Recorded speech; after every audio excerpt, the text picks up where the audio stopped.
Welcome friends. આજે આપણે વિષય લઈને આવ્યા છીએ સામાજિક વિજ્ઞાન. મિત્રો, હાલ અત્યારે જે પરિસ્થિતિ ચાલી રહી છે, વૈશ્વિક કોરોના મહામારી, તેના અંતર્ગત આપણે પ્રત્યક્ષ તો નથી મળી શકતા, પરંતુ હવે શૈક્ષણિક સત્રની શરૂઆત પણ થઈ રહી છે.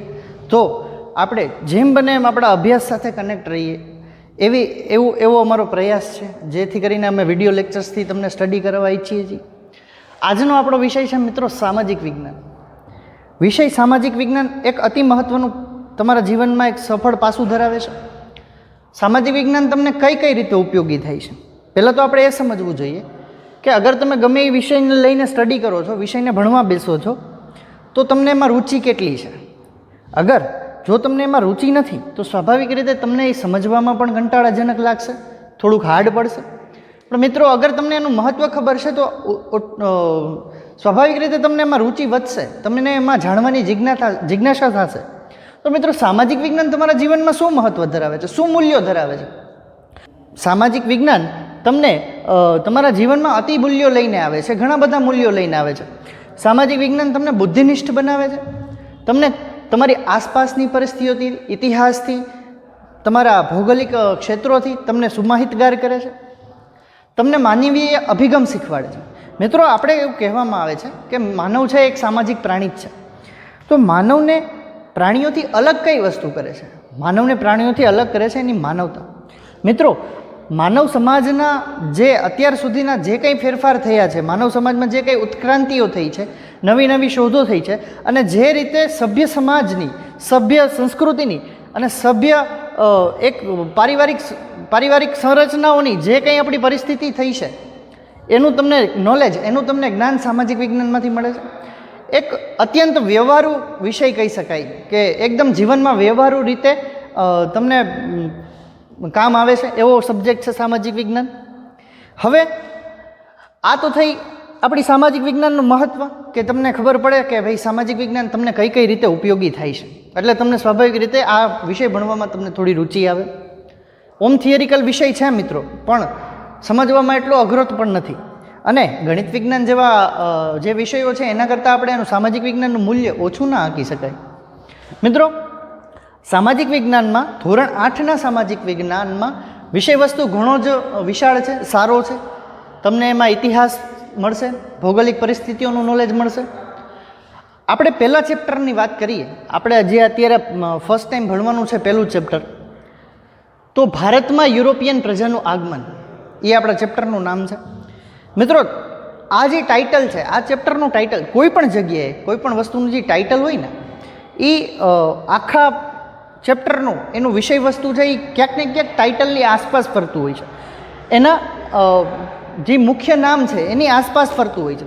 આપણે ઘણી વખતે મૂવી જોતા હોઈએ છીએ, તો મૂવીનું જે નામ હોય છે એ મૂવીમાં ક્યાંક ને ક્યાંક એના ડાયલોગ્સમાં, સોંગ્સમાં તમને ક્યાંક ને ક્યાંક મળતું જ હોય છે.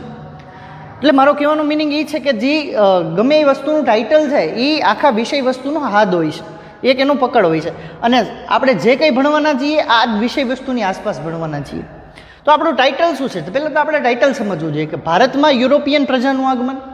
તો આપણા ભારતમાં યુરોપિયન પ્રજાનું જે આગમન થયું, કઈ રીતે થયું, શા માટે થયું, એને આવીને શું કર્યું, યુરોપિયન પ્રજાએ આપણા ભારતમાં આવીને શું કર્યું, કઈ રીતે રહ્યા, કઈ રીતે સંસ્કૃતિનું આદાન પ્રદાન થયું, એ બધી વસ્તુઓ આપણે આ ચેપ્ટરમાં ભણવાની છે. તો મિત્રો, સર્વપ્રથમ જો આપણે જોઈએ તો પ્રાચીન સમયમાં જો આપણો ભારત દેશ છે, એ પ્રાચીન સમયમાં આપણો દેશ દુનિયામાં અગ્રીમ સ્થાન ધરાવતો હતો, અગ્રીમ હરોળમાં હતો. દેશ વિદેશમાં બધી જગ્યાએ ભારતનું એક અનોખું જ મહત્ત્વ હતું. શું કામ એને? કારણ કે આપણી સંસ્કૃતિ અતિ પ્રાચીનતમ સંસ્કૃતિ છે. મિત્રો, વિશ્વની પ્રાચીનતમ સંસ્કૃતિ જોઈએ કે જે 5000 વર્ષ, 10,000 વર્ષ જૂની સંસ્કૃતિઓ છે, તો પ્રાચીનતમ સંસ્કૃતિ જોઈએ તો ગ્રીકની સંસ્કૃતિ, પછી આપણે મિસરની સંસ્કૃતિ કહી શકીએ, મેસોપોટેમિયમની સંસ્કૃતિ કહી શકીએ, ચોથી આપણી સિંધુ ખીણની સંસ્કૃતિ કહીએ, જે ભારતની પ્રાચીનતમ સંસ્કૃતિ છે.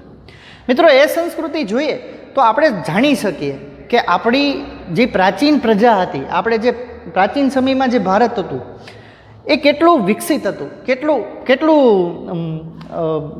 પ્રભાવશાળી હતું.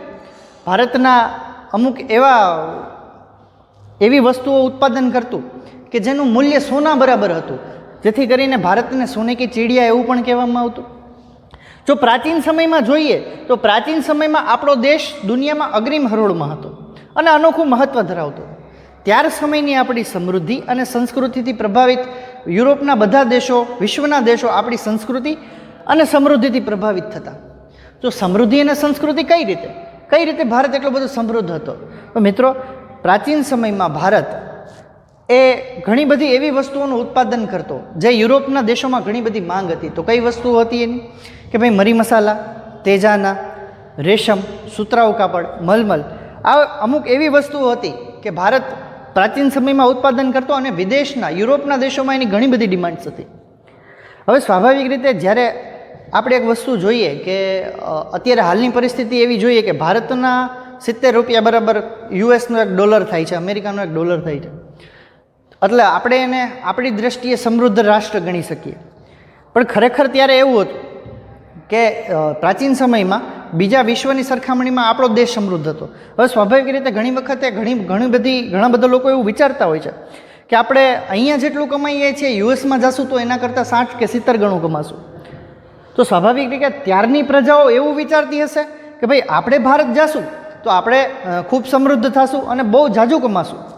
તો એવું વિચારીને એ ભારતની સમૃદ્ધિ જોઈને, ભારતની સંસ્કૃતિથી પ્રભાવિત થઈને વિશ્વની ઘણી બધી પ્રજાઓ ભારતમાં વેપાર કરવા અને ધન કમાવા આતુર હતી. કેમ? કારણ કે ભારત દેશ ત્યારે બહુ સમૃદ્ધ દેશ હતો. જો આપણે જોઈએ કે ભારતની પ્રજા અતિ સમૃદ્ધ અને સંસ્કૃતિવાળી હતી, આથી વિશ્વની ઘણી બધી પ્રજાઓ ભારતમાં વેપાર કરવા અને ધન કમાવવા આતુર હતી. મિત્રો, આ પ્રસ્તાવનામાં તમે જોશો ને તો તમને એક પ્રશ્ન ઉભરી આવશે કે ભાઈ ભારત આવવા માટે નવો જળમાર્ગ શોધવાની ફરજ કેમ પડી હશે?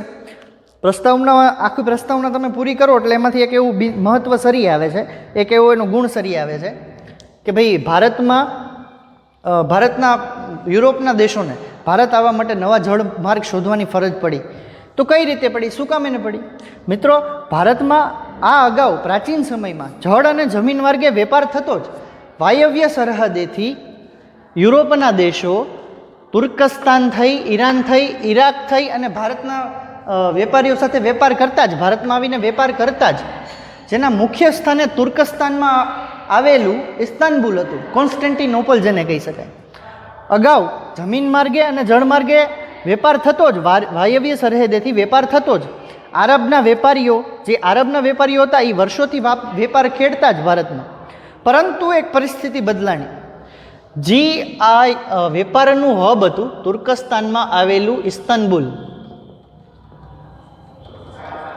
જે વેપારનું હબ હતું એ સમયમાં, પ્રાચીન સમયમાં વેપારનું એક મથક હતું ઇસ્તાનબુલ, કોન્સ્ટેન્ટિનોપલ જેને કહી શકતા, એ તુર્ક મુસ્લિમોએ જીતી લીધું. તુર્ક મુસ્લિમોએ આ સ્થળ જીતી લેતા યુરોપના દેશોને વેપાર કરવા માટેનો જે માર્ગ હતો ત્યાંથી બંધ થઈ ગયો. હવે યુરોપના દેશો છે મિત્રો, એ આમ તો સમશીતોષ્ણ કટિબંધ ભૌગોલિક વિસ્તારમાં આવેલા દેશો છે. સમશીતોષ્ણ કટિબંધ ધરાવતા દેશો એટલે કે ત્યાંની ભૌગોલિક પરિસ્થિતિ એવી છે કે એ ઠંડા પ્રદેશો છે, બારે માસ બરફ પડતી રહે છે, ઠંડા પ્રદેશો છે. આથી ભારતના જે મરી મસાલા છે એ મરી મસાલા યુરોપના દેશોને અત્યંત જરૂરી હતા.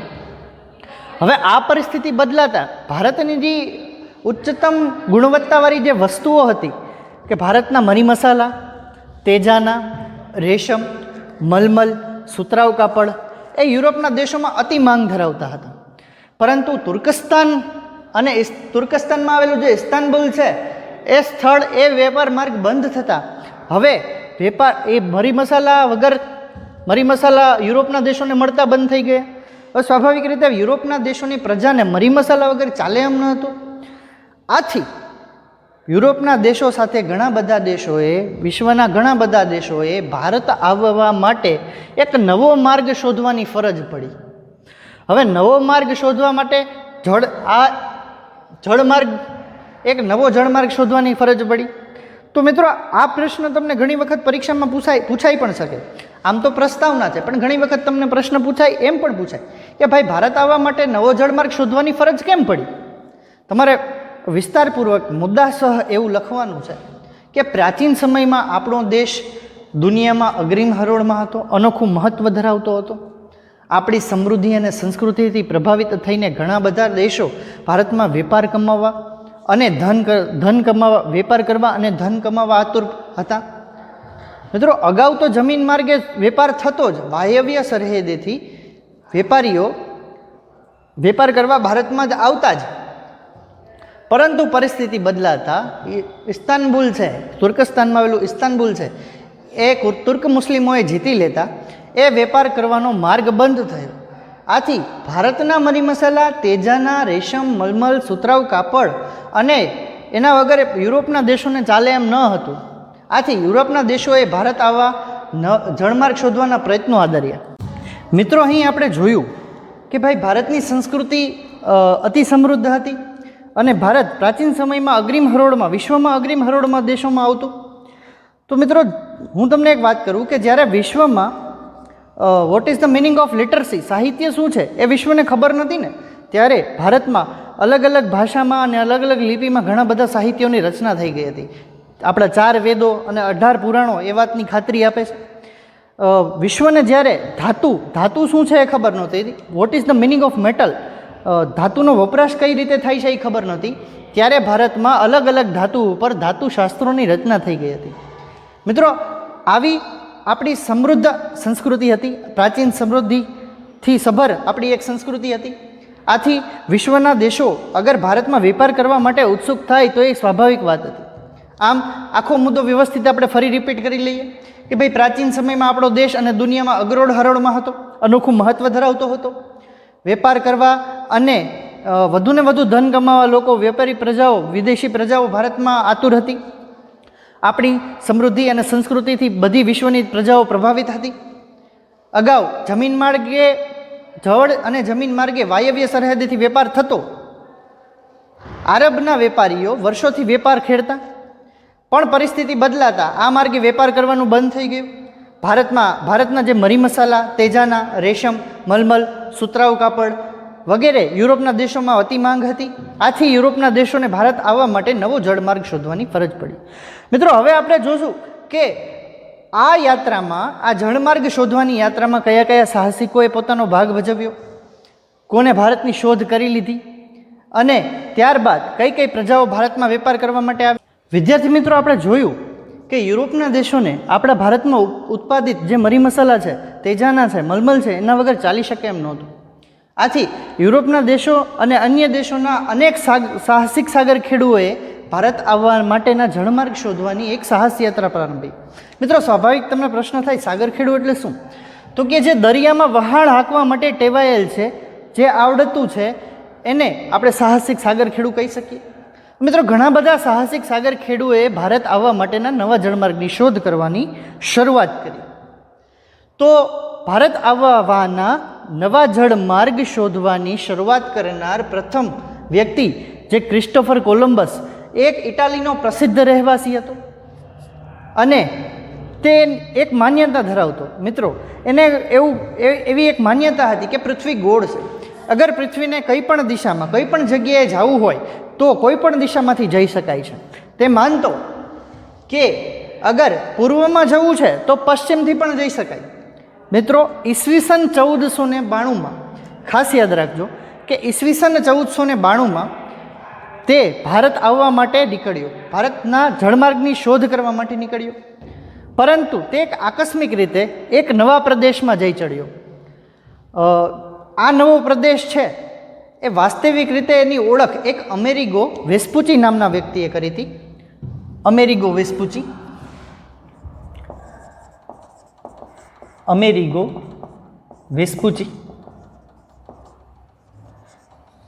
ક્રિસ્ટોફર કોલંબસે અચાનક રીતે, આકસ્મિક રીતે જે કોઈ એક નવો પ્રદેશ શોધ્યો હતો, તેની વાસ્તવિક ઓળખ અમેરિગો વેસ્પુચી નામના એક વ્યક્તિએ કરી હતી. આથી એ પ્રદેશને અમેરિકા નામ આપ્યું અને હાલ પણ એ પ્રદેશ અમેરિકા કહેવાય છે. જ્યાં સુધી ક્રિસ્ટોફર કોલંબસ જીવ્યો ત્યાં સુધી એ પોતાની જાતને હિન્દુસ્તાનનો શોધક માનતો હતો. મૃત્યુ પર્યંત જ્યાં સુધી ક્રિસ્ટોફર કોલંબસ જીવ્યો ત્યાં સુધી એને એમ જ હતું કે મેં હિન્દુસ્તાન જવા માટેનો જળમાર્ગ શોધી લીધો છે, હિન્દુસ્તાન શોધી લીધું છે. પણ ખરેખર એવું નહોતું. એને એક નવો જ પ્રદેશની શોધ કરી હતી, જેની ઓળખ અમેરિગો વેસ્પુચીએ કરી અને એને અમેરિકા કહેવામાં આવે છે. મિત્રો, આજે પણ અમેરિકાના જે મૂળ વતનીઓ છે એને રેડ ઇન્ડિયન કહેવામાં આવે છે, અને એના જે દરિયાકાંઠાના વિસ્તારો છે એને વેસ્ટ ઇન્ડિઝ ટાપુ તરીકે ઓળખવામાં આવે છે.